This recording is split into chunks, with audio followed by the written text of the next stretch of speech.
1944년 9월 19일 오전 7시 크레이튼 에이브람스 중령은 프랑스 아라쿠르트 근처에 있는 자신의 셔먼 전차 포탑 안에 서 있었습니다. 그는 있을 수 없는 무전 교신을 듣고 있었습니다. 수정처럼 맑은 주파수 변조 신호를 통해 비중대 지미 리치 대위의 목소리가 들려왔습니다.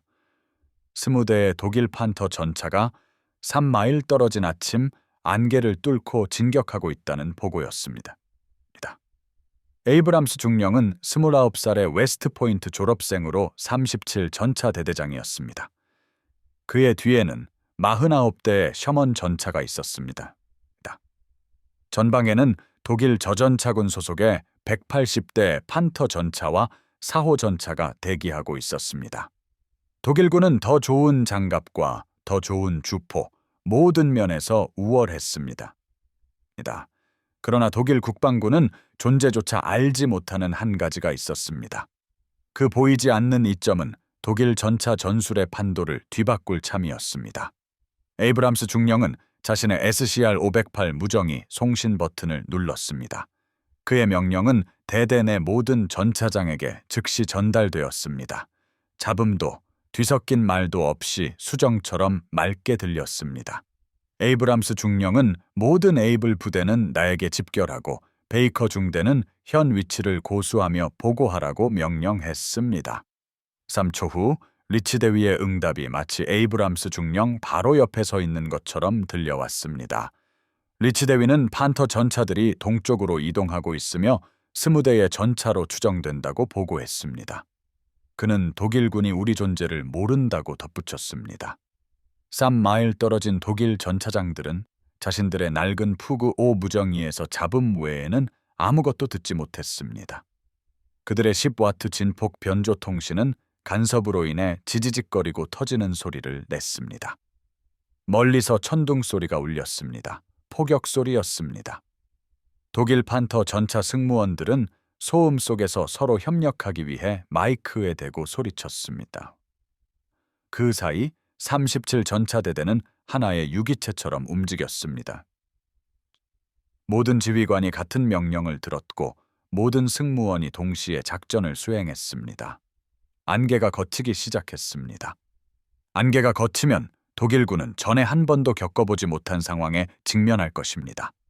이것은 미국의 주파수 변조 무선 기술이 어떻게 비밀 병기가 되었는지에 대한 이야기입니다.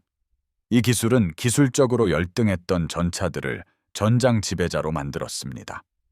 수적으로 열세였던 미군 전차병들은 수정처럼 맑은 통신을 통해 독일 국방군이 따라올 수 없는 협력을 이루어냈습니다.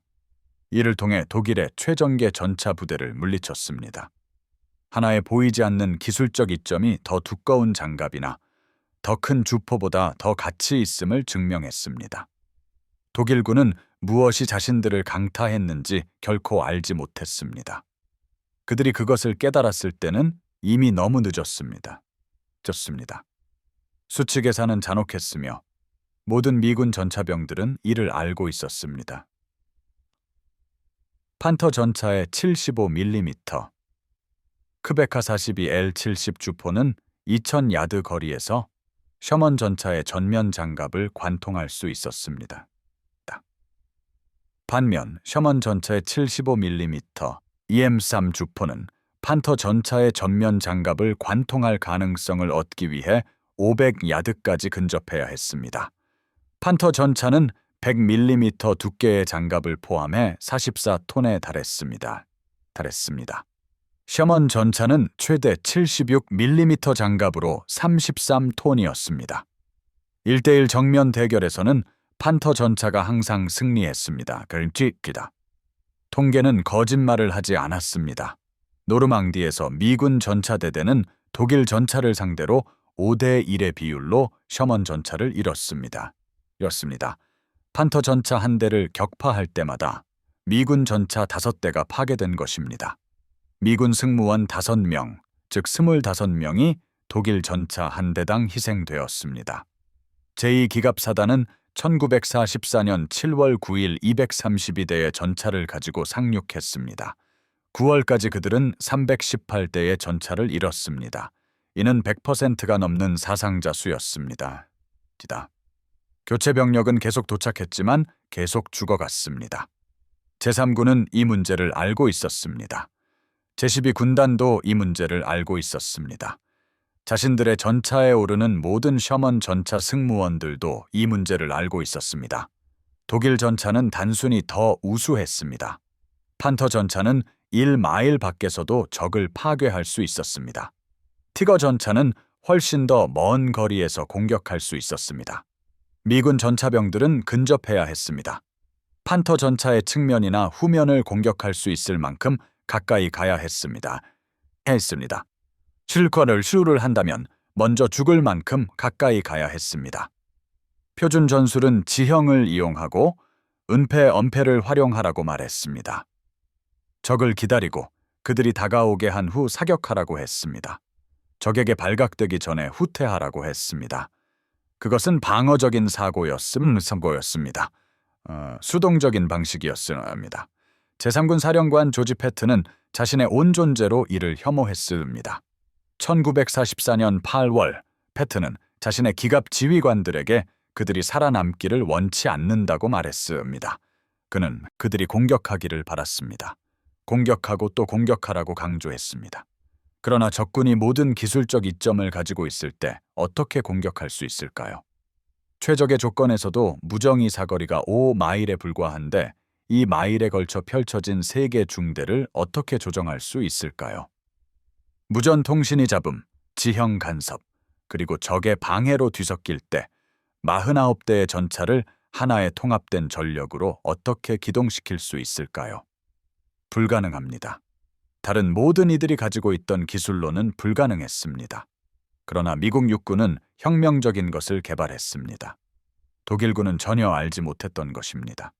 너무나 발전된 기술이었습니다. 1943년 튀니지에서 독일 국방군 기술자들이 최초로 미군 SCR-508 무정기를 노획했을 때 그들은 처음에 이것이 속임수라고 생각했습니다. 주파수 변조 방식, 즉 FM 방식입니다. 전 세계가 신호 강도를 변화시켜 송신하는 진폭 변조 무정기를 사용할 때였습니다. 미국의 에드윈 암스트롱 엔지니어는 대신 주파수를 변화시키는 시스템을 개발했습니다. 그 차이는 기술적이고 학문적으로 보였습니다. 무선 엔지니어들만이 관심을 가질 만한 것이었습니다. 그러나 전투에서 사용해보기 전까지는 그 가치를 알 수 없었습니다. 진폭 변조 무정기는 범인의 모든 전기적 간섭 원인을 포착했습니다. 번개, 포격, 전차 엔진, 고전압 전력선 등이 모두 영향을 주었습니다. 스파크 플러그가 점화될 때마다 진폭 변조 대역에 잡음이 발생했습니다. 대기 조건은 신호를 저하시켰습니다. 날씨는 사거리를 줄였습니다. 산은 송신을 차단했습니다.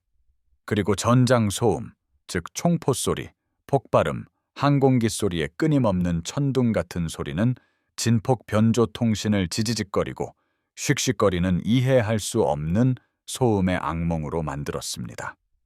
독일 전차 승무원들은 마이크에 대고 소리치도록 훈련받았습니다. 모든 것을 3번 반복하고 모든 명령을 확인했습니다. 간섭 속에서도 상대방이 제대로 들었기를 바랄 뿐이었습니다.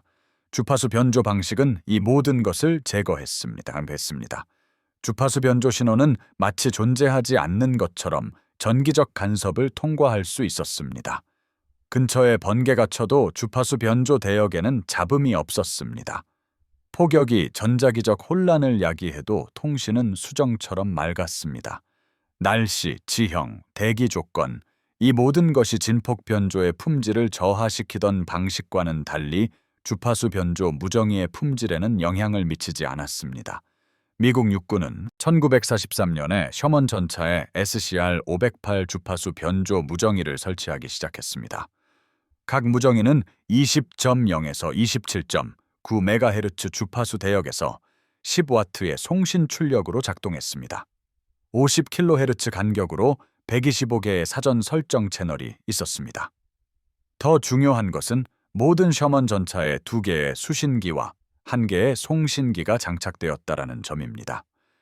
2개의 수신기는 각 전차가 대대 무전망과 중대 무전망, 두 개의 무전망을 동시에 모니터링할 수 있음을 의미했습니다. 중대장은 소대장들과 대화하면서 동시에 대대 명령을 들을 수 있었습니다. 주파수 전화는 필요 없었습니다. 중요한 정보도 놓치지 않았습니다. 지연도 없었습니다. 독일 전차에는 무정이가 한 대뿐이었습니다. 대부분의 판터 전차와 4호 전차에는 푸그-5 무정이가 장착되었습니다. 중대장 전차에는 푸그-2 무정이가 있을 수도 있었습니다. 두 무정이 모두 진폭 변조 시스템이었으며 10W 출력으로 27.2에서 33.3 메가헤르츠 주파수에서 작동했습니다. 수신기 1개와 송신기 1개로 단일 채널 작동 방식이었습니다. 주파수를 전환하려면 독일 무전병은 수동으로 수정 설정을 조정해야 했습니다. 이 과정은 전투 중에 귀중한 몇 초를 소모했습니다. 그리고 모든 송신은 잡음으로 지지직거렸습니다. 중대장들은 알아들을 수 없는 명령을 들었습니다. 소대장들은 지휘관이 말한 내용의 절반을 놓쳤습니다.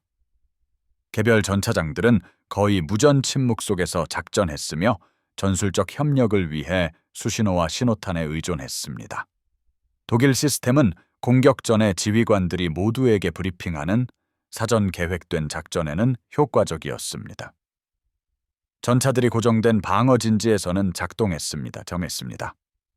그러나 전술 상황이 매 초마다 변하는 유동적이고 기동적인 교전에서는 치명적으로 실패했습니다. 독일 국방군 최고사령부의 누구도 미국이 무선 기술에서 한 세대 전체를 뛰어넘었다는 사실을 깨닫지 못했습니다. 독일 정보부는 미군 전차에 무전기가 있다는 것을 알고 있었습니다. 그들은 다른 모든 무정이와 마찬가지로 진폭 변조 무정이라고 가정했습니다. 아마도 약간 더 좋고 약간 더 긴 사거리를 가졌을 것이라고 생각했습니다. 그러나 근본적으로는 같은 기술이라고 보았습니다. 독일 전차 전술은 전체 대대 규모로 실시간 협력이 가능한 적을 전혀 고려하지 않았습니다. 전방 부대의 수정처럼 맑은 보고를 바탕으로 전투 중에 전술을 조정할 수 있는 적을 예상하지 못했습니다. 모든 전차가 동시에 같은 명령을 듣기 때문에 몇 분 만에 압도적인 전력을 한 지점에 집중할 수 있는 적은 생각지도 못했습니다. 독일군은 자신들이 어떤 상황으로 걸어 들어가는지 전혀 알지 못했습니다. 1944년 9월 18일 37 전차대대는 제4기갑 사단 전투사령부 A의 일부로 낭시의 모젤강을 건넜습니다. 브루스 클라크 대령은 전투사령부 A를 지휘하며 단순한 임무를 수행했습니다. 동쪽으로 진격하여 교두보를 확보하고 독일 국경을 향한 제3군의 진격을 준비하는 것이었습니다. 저녁 무렵 37대대는 아라쿠르트 마을을 점령하고 방어 진지를 구축했습니다. 그들 뒤편에서는 제80 보병 사단 부대가 모젤강 교두보를 사수했습니다. 전방계는 전차 작전에 완벽한 개방된 구릉 지형이 펼쳐져 있었습니다. 20마일 떨어진 곳에서는 하소폰 만토이펠 장군의 저 전차군이 반격을 준비하고 있었습니다. 그들은 미군을 모젤강 건너편으로 다시 몰아내려 했습니다. 만토이펠 장군은 180대의 전차를 보유하고 있었습니다. 111 전차 여단과 113 전차 여단 소속의 신형 판터 전차와 4호 전차들이 숙련된 승무원들과 함께 배치되었습니다. 그의 임무는 패튼이 증원하기 전에 미군 교두보를 분쇄하는 것이었습니다. 독일군은 전투사령부 A의 전차를 거의 4대1로 수적으로 압도했습니다. 그들은 우월한 장갑과 화력을 가지고 있었습니다. 그들은 완벽한 기습 효과를 가지고 있었습니다. 저 전차군이 완전히 비밀리에 집결했기 때문입니다. 이것은 대학살이 될 것이 분명했습니다. 독일 전차들이 미군 진지를 짓밟고 교두보를 파괴하며 패튼이 후퇴하고 재편성하도록 강요할 것이었습니다. 그것이 모든 독일 국방군 장교가 예상한 시나리오였습니다. 9월 19일 새벽 1시 30분, 어둠이 짙게 깔리고 프랑스 시골에는 안개가 자욱했습니다. 독일 정찰대가 르제 마을 근처 미군 전방 진지로 우연히 진입했습니다. 포격이 그들을 퇴각시켰지만 피해는 이미 발생했습니다. 미군 병사들은 무언가 다가오고 있다는 것을 알았습니다. 오전 4시 37 전차대대는 경계태세에 돌입했습니다. 모든 전차장은 자신의 차량으로 이동하라는 명령을 받았습니다. 엔진은 시동이 걸린 채 공회전하고 있었습니다.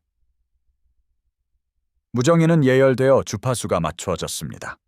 윌리엄 스펜서 대위 지휘 하에 A 중대는 아라쿠르트 근처에, 지미 리치 대위 지휘 하에 B 중대는 샹브레이에, 리처드 라미슨 대위 지휘 하에 C 중대는 르제에 배치되었습니다. 에이브람스 중령과 대대 본부도 준비를 마쳤습니다. 모두 대기 중이었습니다. 오전 6시 30분, 안개에도 불구하고 포병 관측기들이 이륙했습니다. 15분 후 대대 무전망으로 첫 보고가 지지직거리며 들려왔습니다. 포병 관측병이 대대에 보고했습니다. 다수의 적 전차 부대가 동쪽에서 아라쿠르트를 향해 진격하고 있었습니다. 20대에서 30대의 차량으로 추정된다는 내용이었습니다. 에이브람스 중령은 주저하지 않았습니다. 그는 송신 버튼을 눌렀습니다. 에이브람스 중령은 모든 중대의 동쪽에서 적 전차 부대가 접근하고 있다고 알렸습니다. 그는 A 중대에게는 전방 진지로 이동하여 관측하고 B 중대에게는 지원 준비를 하라고 명령했습니다. C 중대에게는 르제를 사수하라고 지시했습니다. 5초 이내에 3개의 응답이 도착했습니다. 중대장들은 명령을 듣고 이해했으며 이동 중이었습니다. 혼란도, 반복도, 잡음으로 인한 오해도 없었습니다. 이것이 독일군에게는 없던 것이었습니다. 같은 순간 3마일 떨어진 곳에서 판터 전차 승무원들은 푸그5 무정이에 대고 소리쳤습니다. 지지직거리는 진폭 변조 간섭 속에서 공격을 조율하려 애썼습니다. 그들은 무엇이라고? 들리지 않아! 반복해라! 라고 외치는 소리를 들었습니다. 중대장들은 소대장들에게 연락할 수 없었습니다. 소대장들은 개별 전차와 통신할 수 없었습니다. 전체 독일군 징역은 사전 계획된 명령에 따라 진행되었고 변화하는 상황에 적응할 능력이 없었습니다. 그들은 미군이 준비되어 있다는 것을 몰랐습니다. 미군 전차들이 매복 진지로 이동하고 있다는 것도 몰랐습니다. 모든 셔먼 전차장들이 독일군의 위치, 전력, 징역 방향에 대한 갱신된 정보를 막 받았다는 사실도 알지 못했습니다. 이 모든 것이 마치 스피커가 3마일 떨어진 곳이 아닌 바로 옆 방에 있는 것처럼 들리는 수정처럼 맑은 주파수 변조 무정의를 통해 이루어졌습니다. 6시 47분 안개가 걷히기 시작했습니다. 윌리엄 드와이트 대위는 37번째 부대의 기갑전투사령부 본부 연락 장교였습니다. 그가 아라쿠르로 돌아가던 중 흩어지는 안개 속에서 적을 발견했습니다. 판터 전차들이었습니다. 거대한 독일 전차들이 선사시대 괴물처럼 안개 속에서 나타나고 있었습니다. 포탑이 움직였습니다. 주포는 목표물을 찾고 있었음. 드와이트는 무정의를 움켜쥐었습니다. 그는 무정의로 외쳤습니다. 대대, 여기는 드와이트입니다. 적 전차 20대 이상이 아라쿠르 도로로 진격하고 있습니다. 거리는 1000야드이며 계속 좁혀지고 있습니다. 즉각적인 지원이 필요합니다. 이상! 이 메시지는 대대 내 모든 전차에 동시에 전달되었습니다. 중대장들은 드와이트가 말을 마치기도 전에 명령을 내리기 시작했습니다. 리치 대위는 무정의를 켰습니다. 그는 베이커 중대 전차에 탑승하고 이동 준비하십시오. 명령을 기다리십시오. 라고 말했습니다. 기갑전투사령부 본부에서 클라크 대령은 드와이트의 보고를 듣고 즉시 대전차 자주포 지원을 요청했습니다. 4대의 M10 대전차 자주포가 드와이트의 진지를 지원하기 위해 굉음을 내며 전진했습니다. M10은 판터 전차에 피해를 줄 수 있는 3인치 포를 장착하고 있었습니다. 그러나 20대의 판터 전차에 맞서는 4대의 대전차 자주포로는 역부족이었습니다. 수적으로 열세였습니다. 드와이트는 그의 작은 병력을 도로 건너편에 배치했습니다. 4대의 대전차 자주포가 있었습니다. 한 대의 셔먼 전차도 있었습니다. 소수의 바주카 보병도 함께했습니다. 이는 수적으로 4대1로 압도하고 화력에서 훨씬 우세한 독일 기갑 종대에 맞서는 것이었습니다. 7시 정각, 첫 번째 판터 전차들이 유효 사거리에 들어왔습니다. 800야드 거리였습니다. 독일 전차들은 교리에 따라 정확히 종대 대형으로 진격했습니다. 포탑은 전방을 향했습니다. 시속 15km로 움직였습니다. 막을 수 없는 듯 했습니다. 드와이트는 발사 명령을 내렸습니다. 네, 정의삼 인치포가 동시에 불을 뿜었습니다. 800야드 거리에서였습니다. 그들을 향해 직접 전진하는 판터 전차들을 향해서였습니다. 2발의 포탄이 명중했습니다. 판터 전차 2대가 멈췄고 엔진칸에서 연기가 뿜어져 나왔습니다. 독일 종대는 예상치 못한 저항에 놀라 멈춰 섰습니다. 포탑은 목표물을 찾기 위해 움직이기 시작했습니다. 판터 전차들이 반격했습니다. 75mm 고속탄이 미군 진지를 향해 굉음을 내며 날아왔습니다. 대전차 자주포 한 대가 폭발했습니다. 승무원들은 무엇이 그들을 강타했는지 알지 못했습니다. 2번째 대전차 자주포는 스치는 타격을 받아 포가 무력화되었습니다. 그입니다. 또 다른 M10 한 대가 화염에 휩싸였습니다. 드와이트의 대전차 자주포 4대 중 3대가 30초 만에 파괴되었습니다. 그러나 그 30초는 시간을 벌어주었습니다. 시간은 에이브럼스에게 가장 필요한 것이었습니다. 에이브럼스는 명령했습니다. B중대, 지금 드와이트의 진지를 지원하기 위해 이동하십시오. A중대, 북쪽으로 우회하여 적의 측면을 공격할 준비를 하십시오. C중대는 레제를 사수하되 이동할 준비를 하십시오. 확인 바랍니다. 리치 대위의 응답이 즉시 왔습니다. 그는 베이커 중대 이동 중입니다. 도착 예정 시간은 5분입니다. 라고 보고했습니다. 스펜서가 답했습니다. 에이블 중대 기동 중입니다. 7분 안에 진지에 도착하겠습니다. 레미슨도 알렸습니다. 찰리 중대 대기 중입니다. 지원 준비 완료입니다. 대대 전체가 협력하고 있었습니다. 기동 중이었습니다.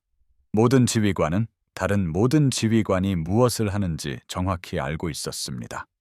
독일군은 자신들에게 무슨 일이 닥칠지 전혀 몰랐습니다. 리치 대위의 B중대, 즉 17대의 셔먼 전차들은 작은 언덕을 돌아 나와 독일 종대의 측면을 바라보고 있었습니다. 판터 전차들은 여전히 전방을 향하고 있었습니다. 드와이트의 남은 대전차 자주포와 교전 중이었습니다. 그들은 왼쪽에 나타나는 위협을 여전히 알지 못했습니다. 리치는 중대망에 대고 무전했습니다. 베이커 부대 적 기갑이 11시 방향에 있습니다. 거리는 600입니다. 철갑탄 장전하십시오. 내 명령에 발사합니다. 17명의 전차장들이 확인 응답했습니다. 17명의 포수들은 철갑탄을 장전했습니다. 17개의 포탑이 의심 없는 판터 전차들을 향해 움직였습니다. 7시 12분, 리치는 명령을 내렸습니다. 발사. 17대의 셔먼 전차가 일제히 발사했습니다. 600야드 거리에서였습니다. 측면 장갑이 겨우 40mm 두께인 판터 전차의 측면을 향해서였습니다. 셔먼의 75mm 포는 그 장갑을 관통할 수 있었습니다. 판터 전차 5대가 화염에 휩싸였습니다. 독일군 승무원들은 탈출했고 일부는 불에 타고 있었습니다. 판터 전차 대형은 혼돈 속으로 무너졌습니다. 전차들은 새로운 위협에 맞서기 위해 방향을 틀었습니다. 승무원들은 AEM 라디오로 소리를 질렀지만 엔진 소음과 폭발, 불타는 차량에서 나오는 전자기 간섭으로 완전히 압도되었습니다. 그 누구도 정적 속에서 아무것도 들을 수 없었습니다. 독일 중대장들은 통제력을 잃었습니다. 한편 에이브럼스는 리치 대위로부터 실시간 보고를 듣고 있었습니다. 리치는 대대 베이커 중대가 교전했습니다. 적 전차 5대를 파괴했습니다. 라고 보고했습니다. 그는 이어서 반격받고 있습니다. 예비 진지로 후퇴 중입니다. 라고 덧붙였습니다. 에이브럼스가 응답했습니다. 알겠다, 베이커. 에이블 중대, 상황은 어떻습니까? 스펜서가 답했습니다. 에이블 중대는 진지해 있습니다. 적의 우익을 보고 있습니다. 판터 전차 15대를 확인했습니다. 그들은 재정비를 시도하며 정지해 있습니다. 에이브럼스는 기회를 포착했습니다. 그는 명령했습니다. 에이블 중대, 교전 준비하십시오. 베이커 중대, 지원 위치로 재배치하십시오. 찰리 중대, 전진 준비하십시오. 3명의 중대장들이 확인 응답했습니다. 대대 전체가 단일 주먹처럼 기동하며 적의 가장 약한 부분을 강타했습니다. 독일군은 이렇게 협력할 수 없었습니다. 그들의 무전 시스템은 이를 허용하지 않았습니다. 7시 30분경 독일군의 공격은 완전히 교착 상태에 빠졌습니다. 판터 전차 15대가 파괴되거나 무력화되었습니다. 생존자들은 재편성을 위해 후퇴했습니다. 미군의 사상자는 대전차 자주포 세대, 셔먼 전차 1대, 전사자 4명, 부상자 8명이었습니다. 독일군은 75명의 병사가 전사하고 30명이 부상당했습니다. 사상자 비율은 5대 1이었습니다. 이번에는 미군에게 유리한 비율이었습니다.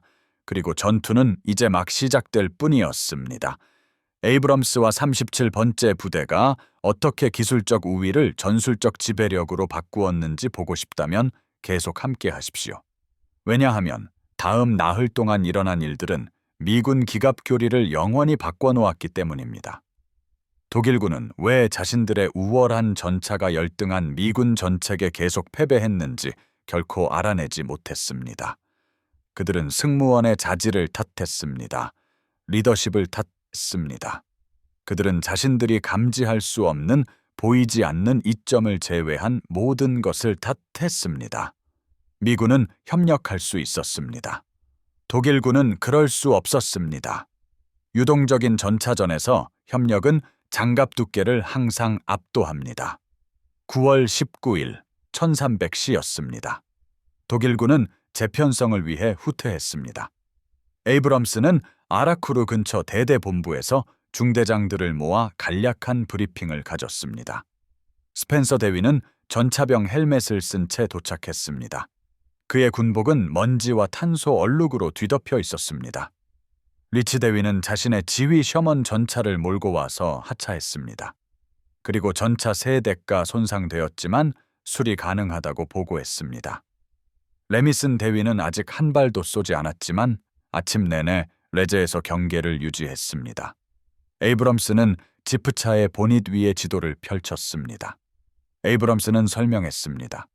적은 다시 올 것입니다. 아마 어둠이 내리기 전일 것입니다. 우리는 그들에게 피해를 입혔지만 그들은 수가 많습니다. 클라크 대령은 아라쿠르와 주변 지역을 사수하라고 지시했습니다. 이는 우리가 기동성을 유지해야 한다는 뜻입니다. 무정의를 사용하여 협력을 유지하고 적의 가장 약한 부분을 공격할 것입니다. 스펜서가 고개를 끄덕였습니다. 스펜서가 말했습니다. 만약 적이 다시 종대 대형으로 온다면 우리는 그들을 찢어버릴 수 있습니다. 하지만 그들이 흩어지는 법을 배운다면? 에이브럼스는 말을 끊으며 말했습니다. 그들은 그렇게 하지 않을 것입니다. 독일의 교리는 경직되어 있습니다. 그들은 더 많은 병력으로 같은 방법을 다시 시도할 것입니다. 그는 옳았습니다. 1430시 독일군이 다시 공격했습니다. 이번에는 113번째 기갑여단 소속 판터 전차 40대가 투입되었습니다. 2개 중대 규모의 대형이 다른 방향에서 아라쿠르로 진격했습니다. 그들은 아침 전투에서 어느 정도 배웠습니다. 이번에는 독일 기갑부대가 더 넓은 대형으로 펼쳐졌습니다. 판터 전차들은 100m 간격을 유지했습니다. 측면 공격이나 기습 공격이 더 어려워졌습니다. 그러나 그들은 여전히 효과적으로 소통할 수 없었습니다. 중대장들은 정적으로 가득 찬 무정의에 대고 명령을 소리쳤습니다. 소대장들은 송신 내용의 절반을 놓쳤습니다. 개별 전차들은 교전 중 깃발, 조명탄, 수신호와 같은 시각 신호에 의존하여 움직였습니다. 한편 에이브럼스는 여러 출처로부터 실시간 정보를 받고 있었습니다. 상공을 선회하는 파이퍼컵 정찰기의 포병 관측병들이 정보를 제공했습니다. 무정의를 가진 전진 관측병들도 있었습니다. 전진 진지의 전차장들도 보고했습니다. 이 모든 정보는 수정처럼 맑은 FM 송신을 통해 대대통신망으로 전달되었습니다. 대대 에이블 전진입니다. 적기갑이 2개의 종대로 전진 중입니다. 북쪽 종대는 20대의 전차입니다. 남쪽 종대도 20대의 전차입니다. 둘 다 아라쿠르로 접근하고 있습니다. 에이브럼스는 지도를 꺼냈습니다. 무전 보고를 기반으로 적의 위치를 표시했습니다. 거리와 이동 속도를 계산했습니다. 20초 만에 결정을 내렸습니다. 에이브럼스는 지시했습니다. 에이블 중대, 북쪽으로 이동하여 북쪽 종대와 교전하십시오. 베이커 중대, 남쪽 종대를 공격할 준비를 하십시오. 찰리 중대, 베이커 중대를 지원하기 위해 이동하십시오. 지금 즉시 실행하십시오. 3번의 확인 응답이 있었습니다. 3개 중대가 기동했습니다. 5분 이내에 49대 셔먼 전차들이 3마일 전선에 걸쳐 재배치되었습니다. 모든 지휘관은 자신이 어디로 가는지, 왜 가는지 정확히 알고 있었습니다. 북쪽 독일 종대는 낮은 산등성이 뒤에 유리한 지형에 배치된 스펜서의 A 중대로 곧장 돌진했습니다. 판터 전차들은 400야드 거리에서 75mm 포탄이 측면을 강타할 때까지 셔먼 전차들을 전혀 보지 못했습니다. 첫 30초 만에 판터 전차 8대가 파괴되었습니다. 생존자들은 방역하려 했지만 그들의 무정의 절반은 간섭으로 너무 압도되어 목표물을 통신할 수 없었습니다. 파인드 바이 드라이 우어! 즉 3시 방향에 적 전차가 있습니다. 라고 외쳤습니다. 하지만 어느 쪽 3시 방향입니까? 어떤 전차가 발포하고 있었습니까? 어디서 발사되었습니까? 독일 포수들은 뭔가 맞기를 바라며 맹목적으로 발사했습니다. 미군 포수들은 FM 무전으로 사격 수정을 받았습니다. 타겟 왼쪽 200야드, 사격 수정, 다시 명중시켜. 이는 협력적이고 정확하며 치명적이었습니다. 남쪽 독일 종대도 마찬가지였습니다. 그들은 탁 트인 것처럼 보이는 지형으로 진격했습니다. 그리고 베이커 중대와 찰리 중대 사이에 살상지대에 놓였습니다. 셔먼 전차들이 2방향에서 발포했습니다. 판터 전차들은 십자포화에 갇혔습니다. 독일 무정의는 정적과 중복된 송신으로 비명을 질렀습니다. 힐페, 비어 브라우엔 운터슈트위풍, 즉 도와줘요, 지원이 필요합니다 라고 외치는 소리가 들렸습니다. 보힌? 즉 어디요? 어디입니까? 라는 질문도 있었습니다. 이히 바이수니트, 위버알, 즉 모르겠습니다. 사방에 있습니다. 라는 절규도 이어졌습니다. 독일군 대형은 붕괴했습니다. 일부 판터 전차들은 돌격하려 했습니다. 다른 전차들은 엄폐물을 찾아 후진했습니다. 몇몇 전차들은 혼란에 마비되어 그냥 멈춰섰습니다. 미군 전차장들은 FM 무전으로 침착하게 목표물을 지시했습니다. 베이커 3, 9시 방향의 표적, 거리는 500입니다. 베이커 3 교전 중입니다. 명중, 표적 파괴. 판터 전차들은 하나씩 해체되었습니다. 우월한 화력 때문이 아니었습니다. 더 나은 장갑 때문도 아니었습니다. 독일군이 가지지 못했고 존재조차 몰랐던 기술로 가능해진 우월한 협력 때문이었습니다. 1530시경 두 번째 독일군 공격은 실패했습니다. 113번째 기갑여단은 1시간 만에 24대의 전차를 잃었습니다.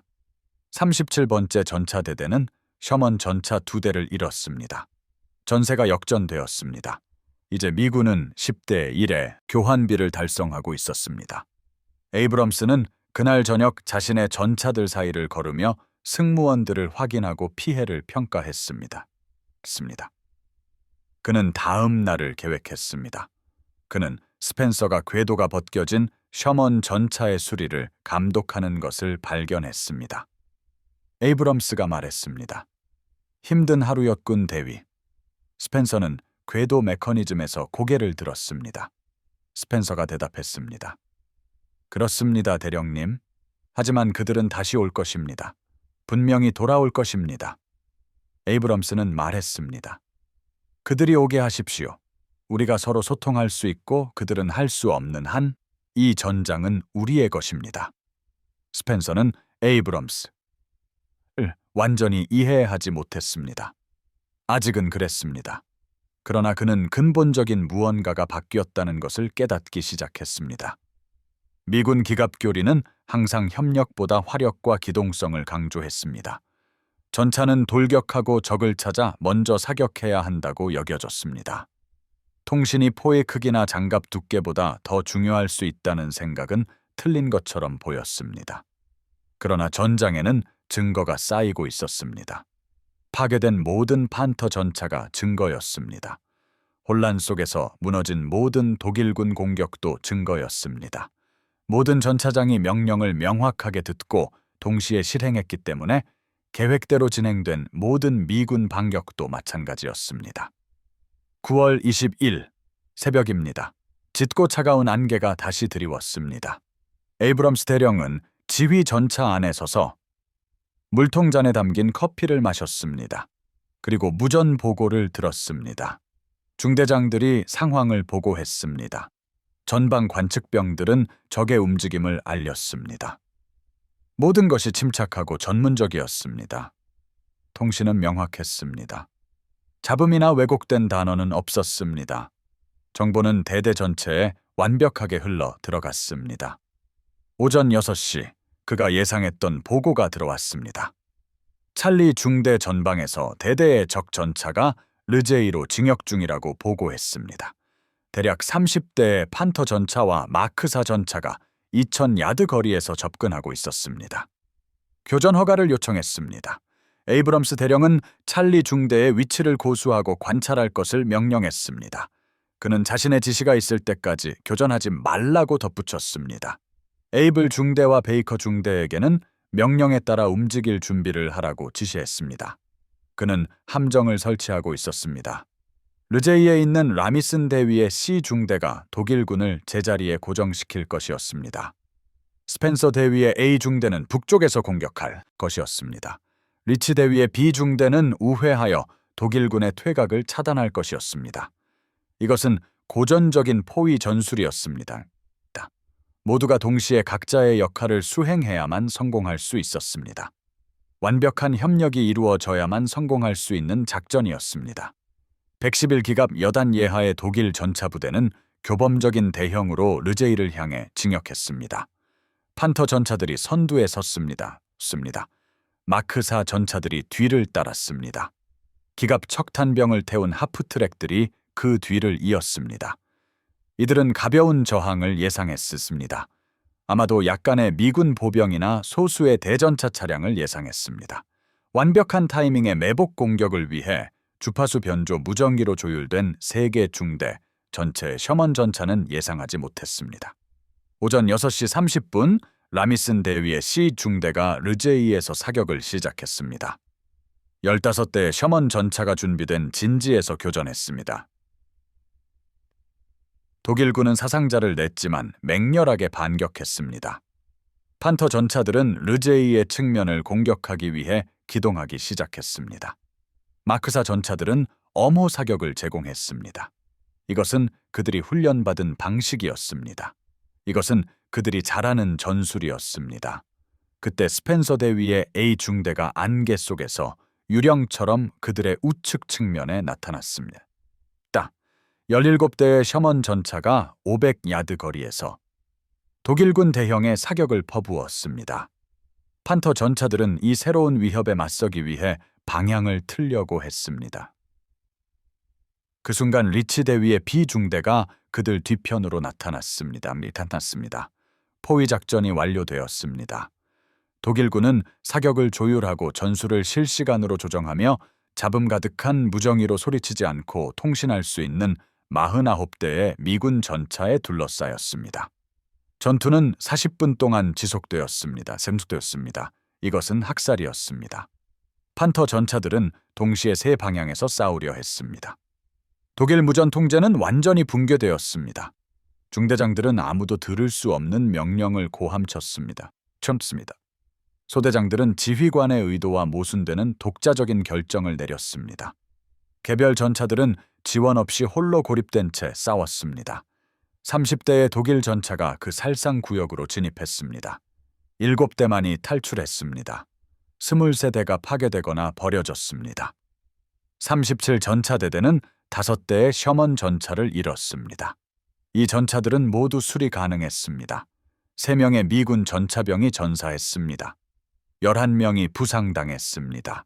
독일군의 사상자는 118명의 사망자와 67명의 부상자, 30명의 포로였습니다. 111기갑 여단은 전투부대로서 사실상 소멸했습니다. 전투 후 에이브럼스 대령은 도보로 전장을 시찰했습니다. 그는 불타는 판터 전차들 사이를 걸었습니다.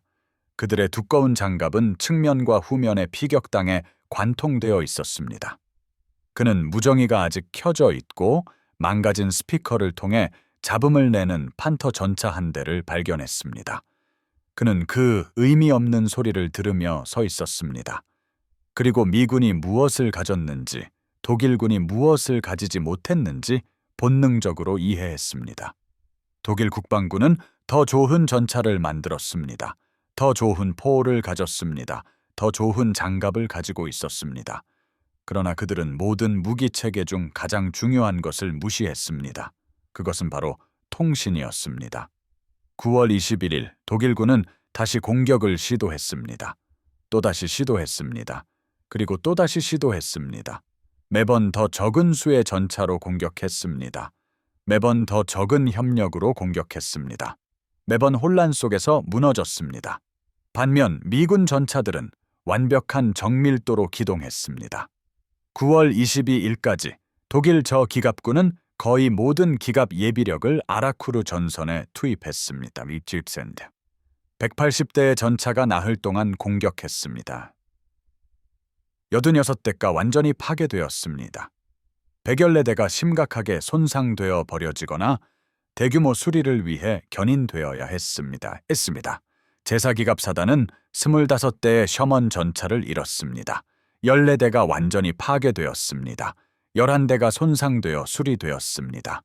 살상 비율은 기술적으로 열등한 셔먼 전차에 유리하게 8대1에 가까워졌습니다. 독일 지휘관들은 어리둥절했습니다. 전투 후 보고서는 미군 포병을 비난했습니다. 항공 지원을 비난했습니다. 승무원 훈련을 비난했습니다. 실제 이유를 제외한 모든 것을 비난했습니다. 독일 국방군 누구도 미군이 무전 기술의 한 세대를 완전히 건너뛰었다는 것을 이해하지 못했습니다.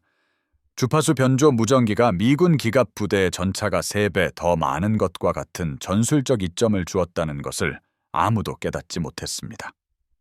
9월 22일 오전 8시 에이브럼스 대령은 공격 명령을 받았습니다. 방어가 아니라 공격이었습니다. 독일군은 111기갑 여단의 잔존 병력으로 쥐벨리즈 마을을 요새화했습니다. 7대의 운용 가능한 판터 전차와 80명의 기갑 척탄병이 참회 박혀 기다리고 있었습니다. 표준 교리는 요새화된 진지를 우회하라고 가르쳤습니다. 준비된 채 방어선을 공격하지 말라고 했습니다. 보병 지원을 기다리라고 했습니다. 그러나 패튼 장군은 쥐벨리즈를 원했습니다. 그리고 에이브럼스 대령은 쥐벨리즈를 점령할 수단인 주파수 변조 무정기를 통한 완벽한 협력을 가지고 있었습니다. 그는 에이브럼스 특수부대를 편성했습니다. 이 부대는 37 전차 대대와 10기갑 보병 대대로 구성되었습니다. 포병 지원 부대도 배속되었습니다. P-47 전투기로부터의 공중 지원도 있었습니다. 그리고 가장 중요한 것은 모든 병력이 무전기를 가지고 있었다라는 점입니다. 모든 전차장, 모든 보병 소대장, 전방 항공 통제관, 포병 관측병들이 모두 완벽하게 작동하는 주파수 변조 통신망으로 연결되어 있었습니다. 에이브럼스 대령은 이 모든 병력을 하나의 무기처럼 통제할 수 있었습니다. 하나의 명령을 내리면 모든 병력이 동시에 듣는 것이었습니다. 전방 부대의 보고를 바탕으로 전술을 실시간으로 조정했습니다. 이것은 독일군이 따라올 수 없는 수준의 합동군 작전이었습니다. 오전 9시 에이브럼스 특수부대는 세 방향에서 동시에 쥐벨리즈를 공격했습니다. 셔먼 전차들이 직접적인 화력 지원을 제공했습니다. 보병은 엄호 사격 아래 진격하며 건물을 소탕했습니다. 보병은 전차를 위한 목표물을 표시했습니다. 포병은 전방 관측병의 무전 보고를 바탕으로 독일군 진지를 폭격했습니다.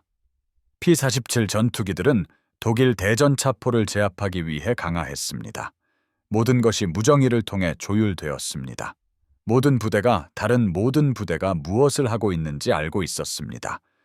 스펜서 대위는 쥐벨리즈를 내려다보는 작은 언덕인 레트루아 크루아의 주요 지형을 공격하기 위해 A 중대를 이끌었습니다. 7대의 셔먼 전차가 22대의 참회 박힌 판터 전차에 맞섰습니다. 상식적인 세상이라면 스펜서 대위는 학살당했어야 했습니다. 7대 대 22대의 비율로 언덕을 공격했습니다.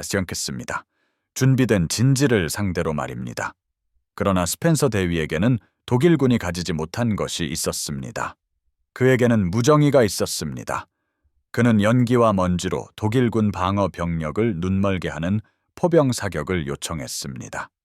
그는 P-47 전투기와 협력하여 독일 대전차 진지를 제압했습니다. 그는 자신의 7대의 전차를 하나의 부대처럼 기동시켰습니다. 모든 전차장은 정확히 어디를 언제 사격해야 하는지 알고 있었습니다.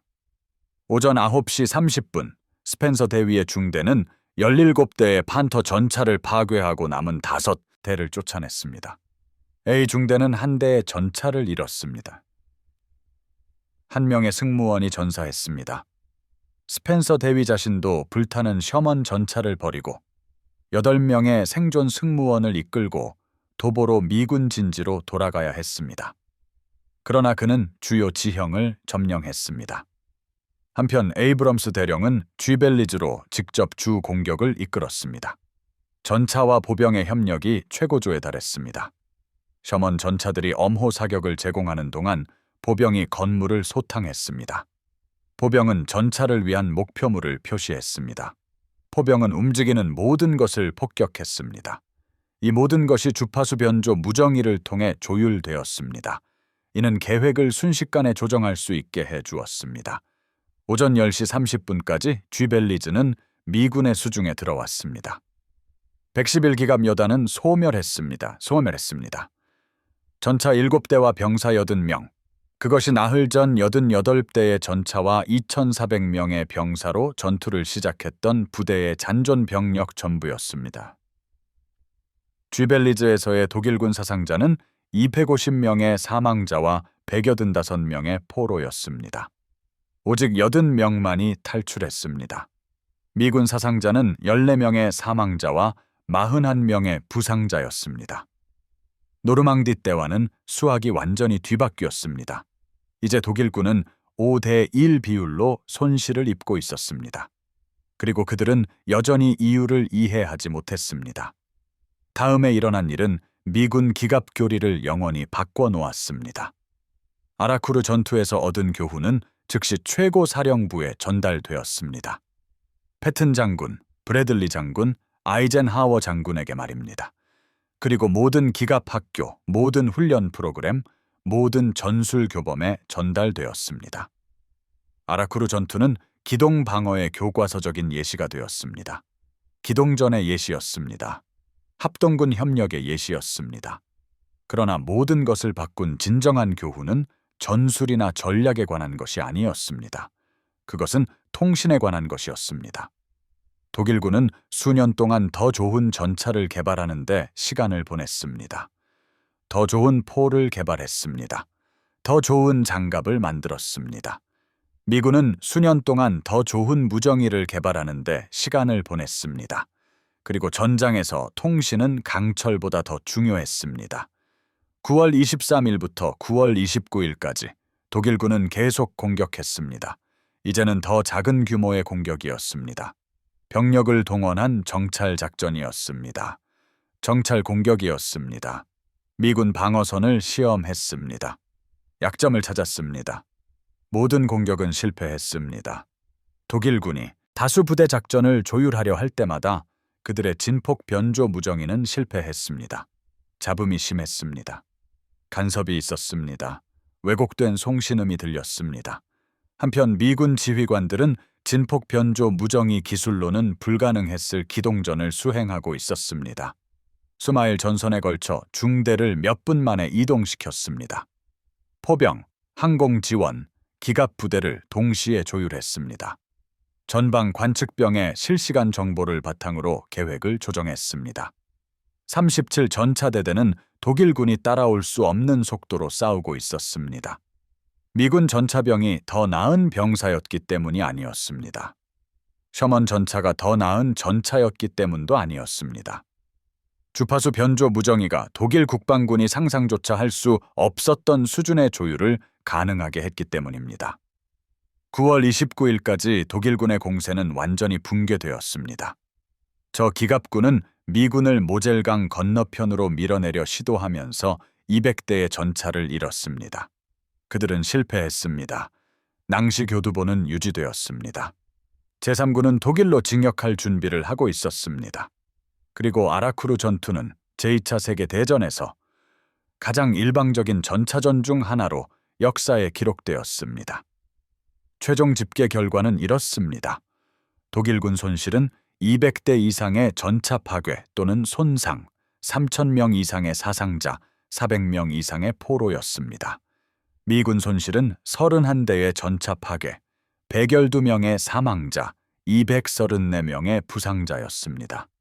사상자 비율은 기술적으로 열등한 셔먼 전차에 유리하게 8대 1이었습니다. 살아남은 모든 독일 지휘관은 이 재앙을 설명하려는 보고서를 작성했습니다. 그들은 연합군의 공중 우위를 비난했습니다. 미군 포병을 비난했습니다. 불충분한 정찰을 비난했습니다. 기갑 여단의 훈련 부족을 비난했습니다. 아무도 그들의 무정의를 비난하지 않았습니다. 독일 전차가 조율을 시도할 때마다 그들의 진폭 변조 무정의가 결정적인 순간에 실패했다는 것을 아무도 깨닫지 못했습니다. 미군 지휘관들은 알고 있었습니다. 클라크 대령은 알고 있었습니다. 우드 장군은 알고 있었습니다. 패튼 장군은 알고 있었습니다. 전투 후 패튼 장군은 37 전차 대대를 방문하여 에이브럼스 대령의 지휘 셔먼 전차에 올랐습니다. 그는 포탑에 장착된 SCR-508 무정의를 보았습니다. 패튼 장군은 사람들이 말하는 것처럼 이것이 잘 작동하느냐고 물었습니다. 에이브럼스 대령은 장군님, 그보다 훨씬 더 잘 작동합니다. 대대 전체를 마치 하나의 전차처럼 조율할 수 있습니다. 라고 대답했습니다. 패튼 장군은 천천히 고개를 끄덕이며 독일군이 결국 이를 알아낼 것이라고 말했습니다. 하지만 그때쯤이면 우리는 이미 베를린에 있을 것이라고 덧붙였습니다. 그는 두 가지 면에서 모두 옳았습니다. 독일 국방군 정보부는 1944년 10월 온전한 SCR-508 무전기를 마침내 확보했습니다. 이를 분석을 위해 베를린으로 보냈습니다. 독일 무전 기술자들은 이를 분해하고 시험한 후 고위 사령부에 그들의 발견을 보고했습니다. 이들은 미군이 모든 전차와 기동부대에 주파수 변조 무정의 시스템을 배치했다라고 보고했습니다. 이 기술은 전기적 간섭에 영향을 받지 않는 매우 깨끗한 통신을 제공했습니다. 독일군은 이에 필적할 만한 시스템이 없었습니다. 국방군을 위한 주파수 변조 무정의의 즉각적인 개발을 권고했습니다. 이 보고서는 1944년 11월 12일자였습니다. 독일 기술자들이 자체적인 주파수 변조 무정의 시스템을 개발할 수 있을 때쯤에는 전쟁이 이미 끝났을 것입니다. 너무 늦은 것이었습니다. 그러나 미합중국 교리에 미친 영향은 즉각적이었습니다. 포트녹스에 있는 미합중국 육군 기갑 학교는 1944년 10월 아라쿠르 전투의 상세한 전후 보고서를 받았습니다. 그들은 전투를 분석했습니다. 전술을 연구했습니다. 그리고 기갑 훈련을 영원히 바꾼 결론에 도달했습니다. 통신은 무기체계입니다. 지원도 보조도 아닙니다. 주포만큼 중요한 무기 체계입니다. 몇 주 안에 포트녹스의 훈련 프로그램은 무선 통신 규율과 조정에 중점을 두기 시작했습니다. 새로운 교리는 무선 통신망의 중요성을 강조했습니다.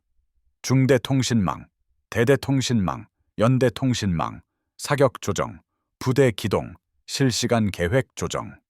이 모든 것은 전투의 혼란 속에서도 지휘관들이 완벽한 통신을 유지할 수 있게 해준 주파수 변조 라디오 덕분이었습니다.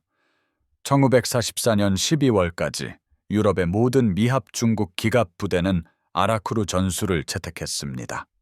무선 통신으로 국지적 우위를 달성합니다. 적의 측면이나 후방으로 기동합니다. 결정적인 지점에 병력을 집중합니다. 이 전술은 미합 중국 라디오가 작동했기 때문에 효과적이었습니다. 매우 선명했습니다. 잡음이 없었습니다. 간섭도 없었습니다. 가장 중요할 때 정확히 그러했습니다. 영국군은 아라쿠르 전투를 강렬한 관심으로 연구했습니다. 당시 영국 전차들은 여전히 진폭 변조 라디오를 사용했습니다. 영국 육군은 주파수 변조 기술에 회의적이었습니다. 너무 비싸고 너무 복잡하며 기존 관행과 너무 다르다고 여겼습니다. 아라쿠르 전투 이후 영국 교리는 하룻밤 사이에 바뀌었습니다.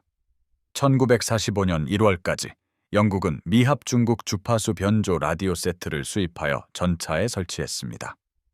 전쟁의 대부분 기간 동안에는 너무 적었고 너무 늦었습니다. 그러나 교훈은 얻어졌습니다. 현대전에서는 더 잘 소통하는 측이 승리한다는 것입니다. 다른 모든 것이 동등하더라도 통신은 결정적인 이점을 제공합니다.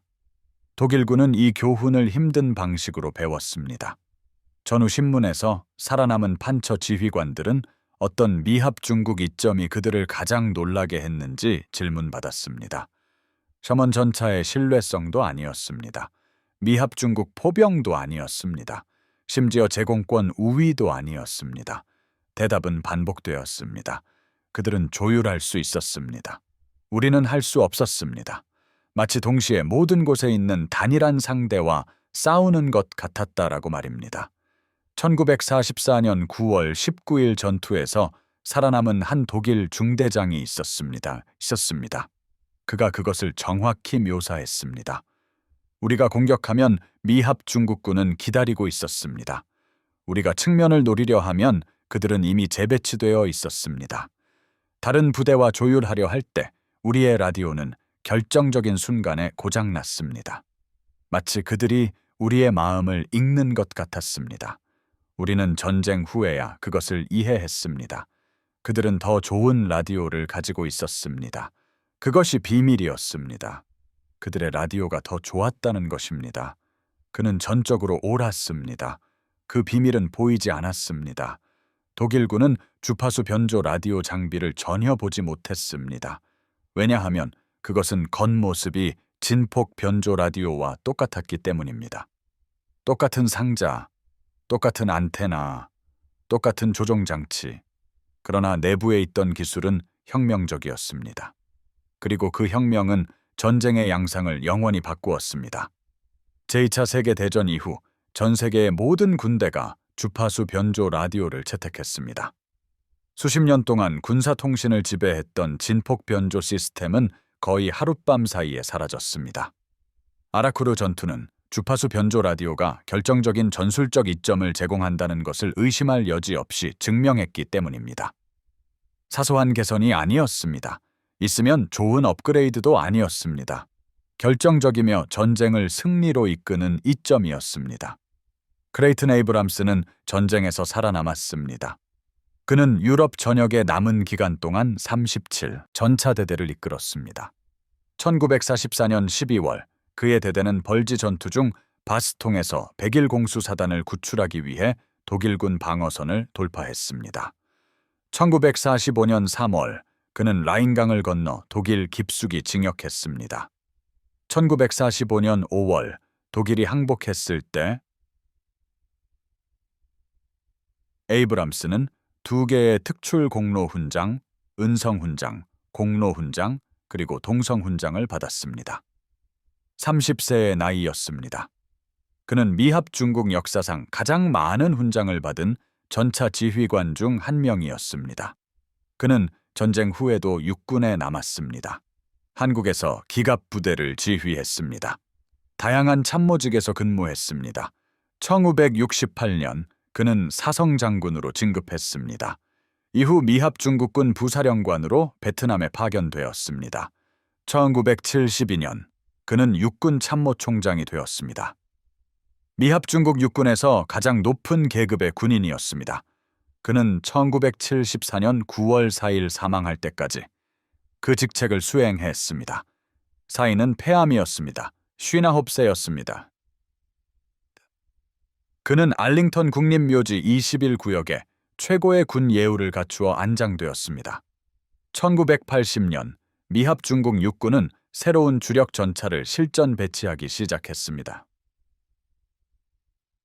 첨단 복합 장갑, 120mm 활강포, 1500마력 터빈 엔진, 세계에서 가장 유능한 전차였습니다.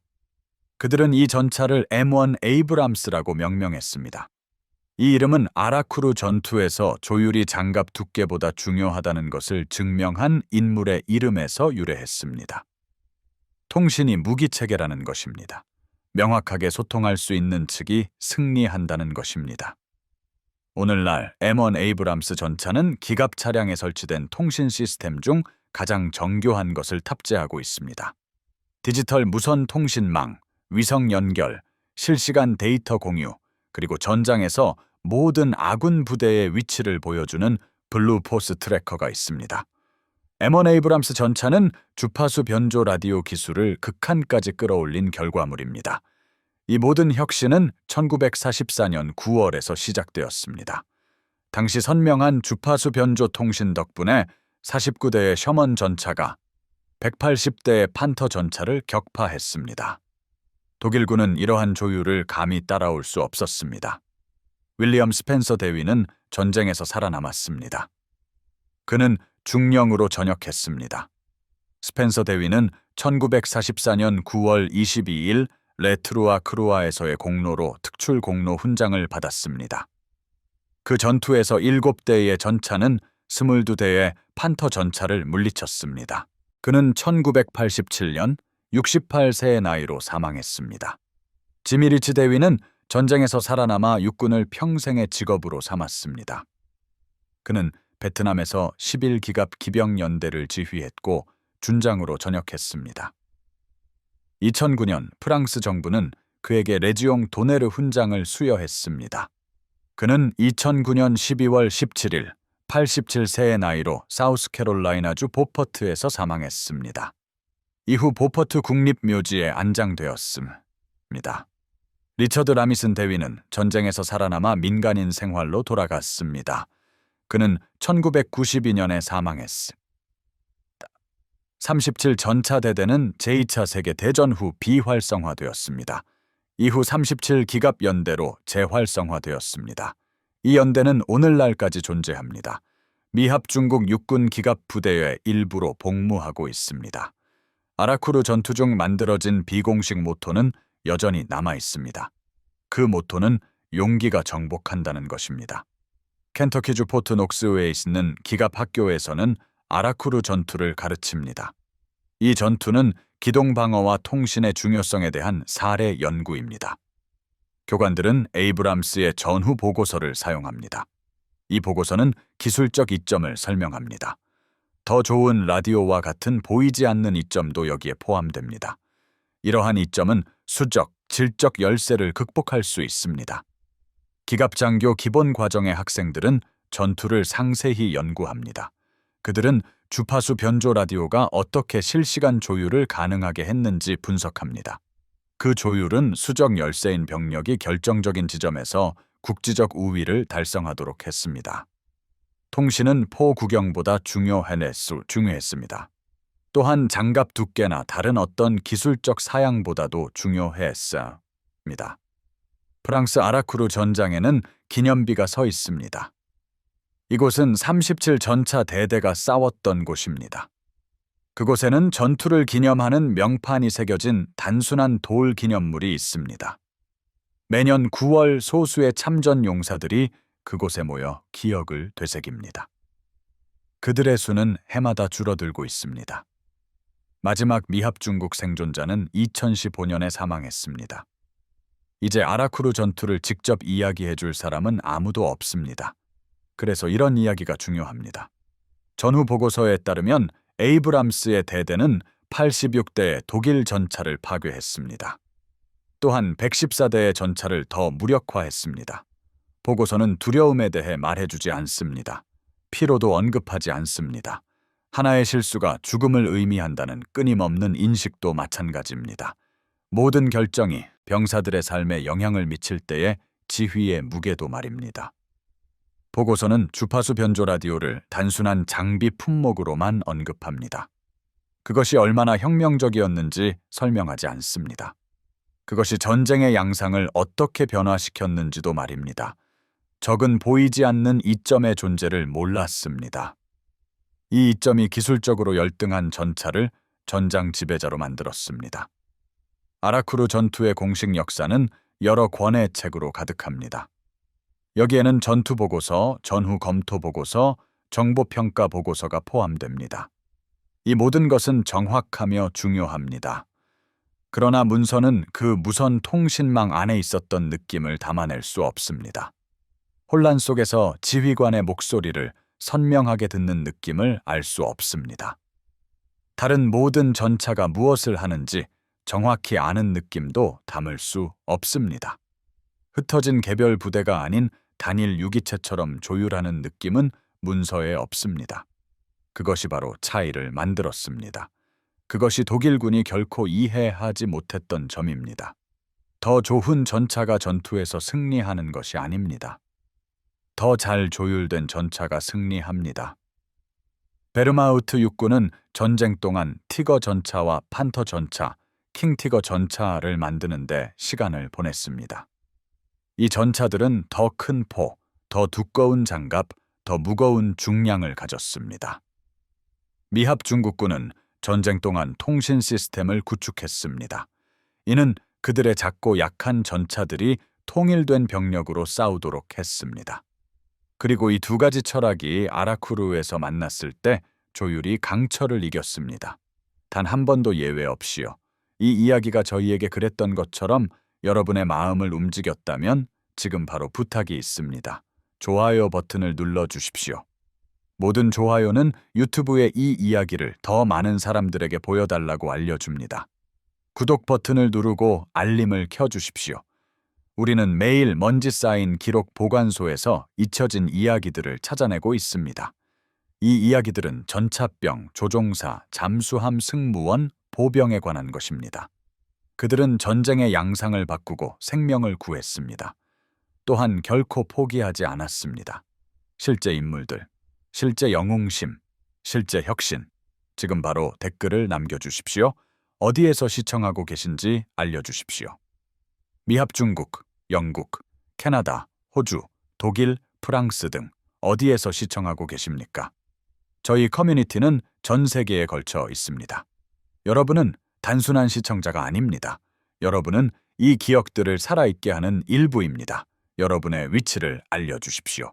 가족 중에 복무한 사람이 있다면 알려주십시오. 여러분이 여기 있다는 것을 알려주십시오. 시청해주셔서 감사합니다. 크레이튼 에이브람스 중령과 37 전차대대 장병들이 침묵 속으로 사라지지 않도록 해주신 데에 감사드립니다. 때로는 가장 중요한 무기가 보이지 않는 무기라는 것을 기억해 주셔서 감사합니다. 이들은 기억될 가치가 있습니다. 단지 전투에서 승리했기 때문만은 아닙니다. 혁신이 중요하다는 것을 증명했기 때문입니다. 기술이 중요하다고 증명했습니다. 새로운 아이디어를 기꺼이 받아들이는 측은 어떤 불리함도 극복할 수 있다는 것을 보여주었습니다. 여러분은 그것이 실현되도록 돕고 있습니다. 이 이야기들이 중요합니다. 이 장병들이 중요합니다. 끝까지 시청할 만큼 충분히 관심을 가져주신 여러분 또한 중요합니다.